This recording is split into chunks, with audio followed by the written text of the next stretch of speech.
పిలుస్తూ ఉంటారు నాయన. దానికి ఎదురుగా అమృతగుండం ఉంటుంది.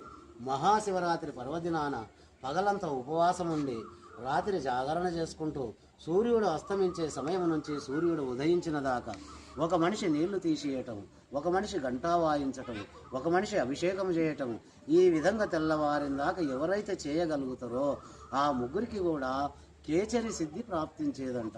కేచరి అంటే గాలిలో లేచి వెళ్ళిపోయేటటువంటి సిద్ధి ప్రాప్తించేదంట.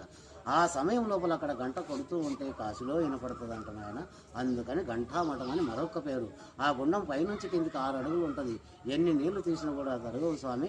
దాన్నే ఘంటాకుండం అని కూడా పిలుస్తూ ఉంటారు.